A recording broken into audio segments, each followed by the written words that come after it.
జై శ్రీకృష్ణ. కృష్ణాష్టమి రోజున సరదాగా ఇస్కాన్ టెంపుల్ చూసేద్దామా రండి. ముందుగా అందరికీ కృష్ణాష్టమి శుభాకాంక్షలు అండి.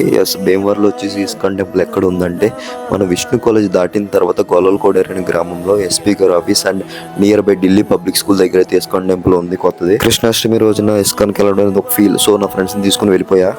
తన ఫారెన్ నుంచి వచ్చారు.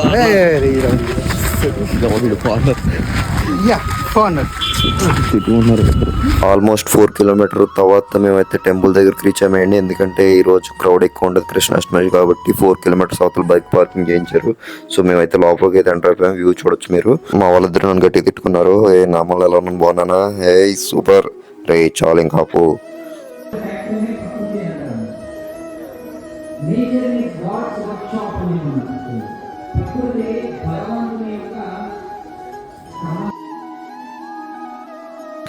సో దర్శనం అయితే పూర్తయిపోయిందండి. ఆ సెట్టింగ్స్ అయితే చాలా బాగున్నాయి. సో దర్శనం అయిన తర్వాత పక్కనే కల్చర్ యాక్టివిటీస్ అయితే జరుగుతున్నాయి. ప్రవచనాలు అయితే చెప్తున్నారు. సో అక్కడ కాసేపు విన్నాము. ఆయుర్హరతి వైపుంసం ఉద్యన్నస్తంచయన్నసం. ఉదయిస్తూ అస్తమిస్తూ మన యొక్క ఆయుష్ని సూర్యుడు లాగేసుకుంటున్నాడు. తస్యర్కే యక్షణో నీతః ఉత్తమ శ్లోక వార్తయ. ఎవరికి మినహాయింపు ఉంది ఇందులో? కృష్ణాష్టమికి ఇస్కాన్లో అయితే ప్రసాదం అయితే 24 అవర్స్ ఉంటుందండి. మెయిన్ ప్రసాదం ఇక్కడ తినాలంటే దృశ్యం ఉండాలంటారు. సో ప్రసాదం అయితే మేము తిన్నాము. చాలా బాగుంది. ఎక్స్పెషల్లీ సాంబార్ అయితే అదిరిపోయింది. లాస్ట్లో ఈ ప్రసాదం స్వీట్ అస్సలు ఉంది. ఎక్సలెంట్గా ఉంది.